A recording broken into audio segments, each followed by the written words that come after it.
कहानी तुम देना साथ मेरा।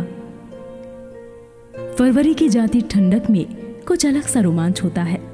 दोपहर में हल्का गुनगुनापन और रात में ठंडी हवाएं जा चुकी सर्द रातों को याद करने का मौका देती हैं।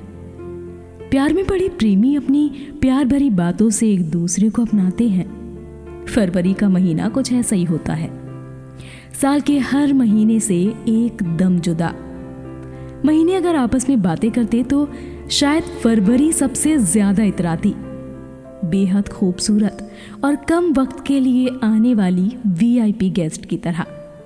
मगर ये महीना देविका उर्फ देवी के लिए सिर्फ ये मायने रखता था कि इस महीने सैलरी 2 दिन पहले ही आ जाएगी।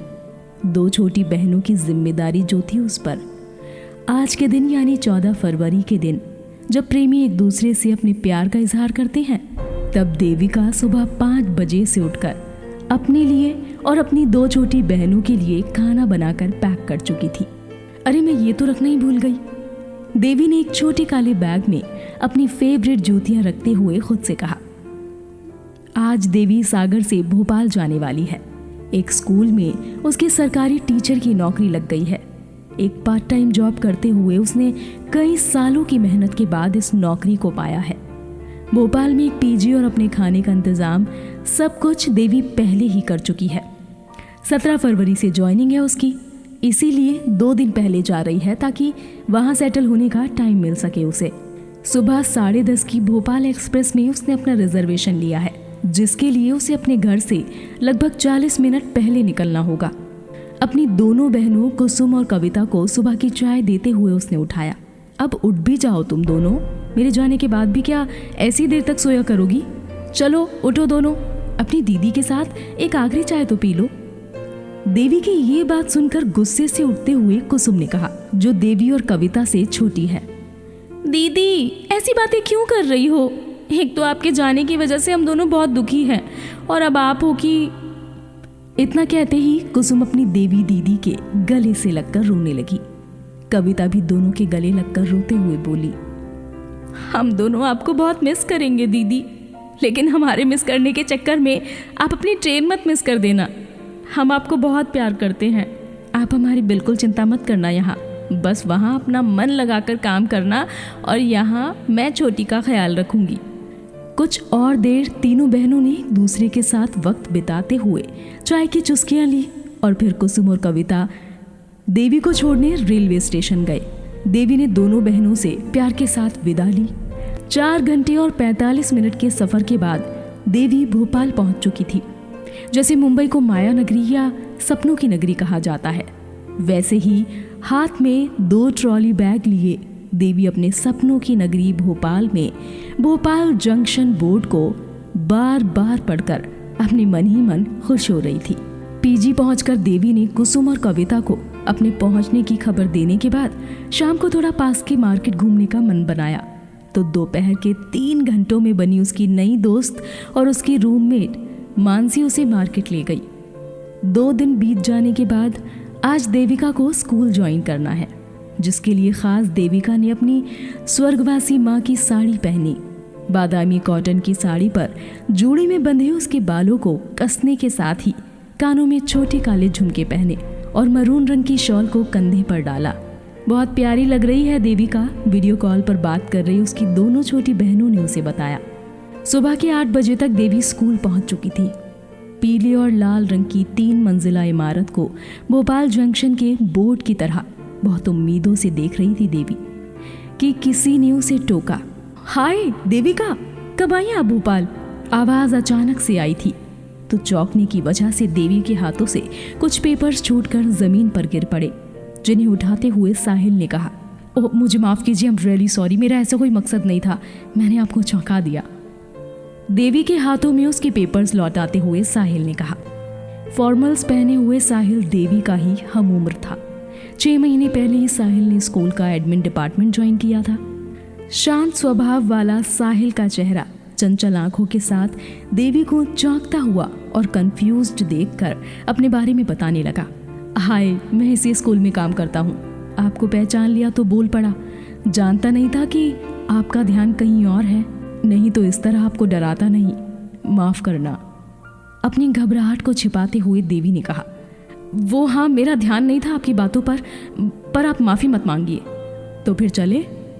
मुस्कुराते हुए साहिल ने देवी से आगे चलने को कहा, क्योंकि स्कूल में ज़्यादातर स्टाफ उम्र दराज लोगों से भरा था। इसीलिए साहिल और देवी का एक कनेक्शन पहली ही मुलाकात से बन गया। दोनों की दोस्ती वक्त के साथ इतनी गहरी हो गई कि वो दोनों लंच साथ ही करते। साहिल भोपाल का ही रहने वाला था, तो देवी को हर रविवार एक नई जगह घुमाने का जिम्मा भी अब उसने अपने कंधों पर ले लिया था। 6 महीने बीतते हुए पता ही नहीं चला कि कब देवी के दिल में साहिल के लिए एक हिस्सा उसके नाम से धड़कने लगा। इन 6 महीनों में कुसुम और कविता का भी भोपाल आना जाना लगा रहा, तो वो दोनों भी साहिल को अच्छे से जान चुके थे। कविता एक वीकेंड पर अपनी बहन देविका के पास रहने आई थी। उसने वापस सागर जाते हुए अपना बैग जमाते हुए कहा, दीदी, मुझे लगता है कि साहिल आपको बहुत पसंद करता है, तभी आपके लिए हमेशा अवेलेबल रहता है। देखा नहीं किस तरीके से देखता है आपको? उसकी नज़रों में मैंने आपके लिए बहुत इज्जत देखी है। अच्छा, बहुत बड़ी हो गई है तू, अभी सिर्फ 21 की है और बातें देखो। चल जल्दी कर, नहीं तो ट्रेन छूट जाएगी। बात तो कविता ने सही कही थी, मगर अपनी छोटी बहन के सामने देवी शर्मिंदा नहीं होना चाहती थी प्यार वगैरह की बातें करके, क्योंकि वो उसकी जिंदगी में माँ की जगह थी। प्यार और शादी जैसी बातों का ख्याल तो वो कब का अपने दिमाग से निकाल चुकी थी। उसने सब कुछ पहले अपनी बहनों के लिए करना चाहा है। वक्त ऐसे ही गुजरता रहा कि एक दिन एक झील के किनारे बैठे साहिल ने चाय पीते हुए उससे पूछा, शादी के बारे में क्या सोचा है तुमने देविका? देवी इस सवाल से असहज हो गई। वो अपनी नजरें साहिल से ऐसे छुपाने लगी जैसे वो पढ़ लेगा उसकी आंखों में अपना नाम, वो देख लेगा उसकी आंखों में खुद की तस्वीर। देवी ने जमीन से उठकर अपने कपड़े झाड़ते हुए कहा, ये तुम क्या फिजूल की बातें करने लगी? चलो, बहुत देर हो रही है। साहिल ने हिम्मत करके देवी का हाथ थाम लिया। देविका, मेरी आंखों में देखो जरा। क्या हुआ साहिल? देवी ने पूछा तो साहिल ने उसकी तरफ देखते हुए कहा, तुम क्यों शादी या रिलेशनशिप्स से भागती हो? मैं सब जानता हूँ देविका, तुम्हारी माँ के देहांत के बाद तुम्हारे पापा ने तुम्हारी 2 छोटी बहनों के साथ जिंदगी की जंग लड़ने के लिए तुम्हें अकेला छोड़ दिया था। जानता हूँ मैं कि तुम अपनी बहनों के लिए ये सेक्रीफाइस कर रही हो। माँ बाप भाई बहन सब बनी हो तुम उन दोनों के लिए, लेकिन कब तक यूं अकेले लड़ती रहोगी तुम दुनियादारी से? क्या किसी के साथ की जरूरत महसूस नहीं होती तुम्हें? अपने बारे में साहिल से इतना सुनने के बाद देविका की आंखों में आंसू आ गए। मैं सिर्फ 18 साल की थी जब माँ चली गई पापा के ऊपर हम 3 बहनों की जिम्मेदारी छोड़कर, मगर पापा ने तो माँ के रहते हुए हमारी जिम्मेदारी नहीं उठाई जो वो माँ के जाने के बाद उठाते।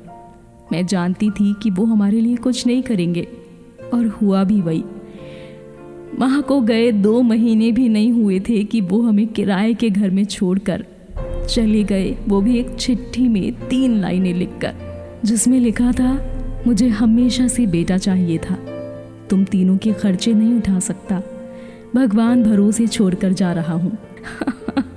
भगवान भरोसे? मैंने अपनी दोनों बहनों को अच्छे संस्कार, अच्छी परवरिश और अच्छी एजुकेशन दी है, और ख़ुद भी इस लायक बनी कि उनका घर अच्छे से बसा पाऊँ। हमेशा कोशिश की कि उन्हें माँ पापा की कमी महसूस ना हो, और तुम चाहते हो कि मैं अपनी बहनों को छोड़कर अपना घर बसा लूँ। ऐसा तो कभी नहीं हो सकता साहिल। साहिल बहुत ध्यान से देविका की बातें सुन रहा था। उसने कहा, मैं घुमा फिरा कर बातें नहीं कर सकता देविका।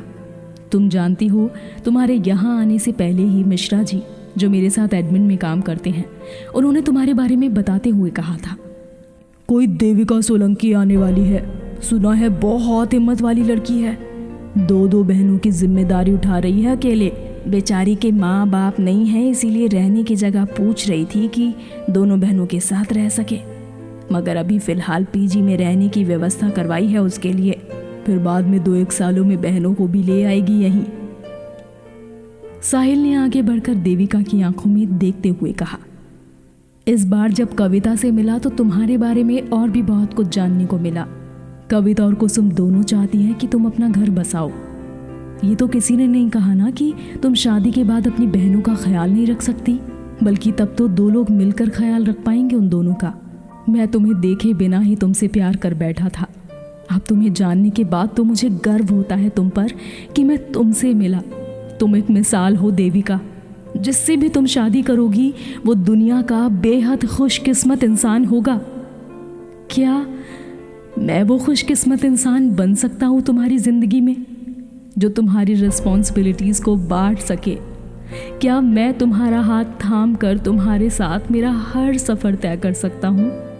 क्या मैं तुम्हारे लायक बन सकता हूँ? देविका भरी आंखों से साहिल को देखती रही। उसकी बड़ी बड़ी आंखें चमक रही थी, जिसमें उसकी कही बातों का सच साफ नजर आ रहा था। उसका साफ मन उसके चेहरे पर झलक रहा था।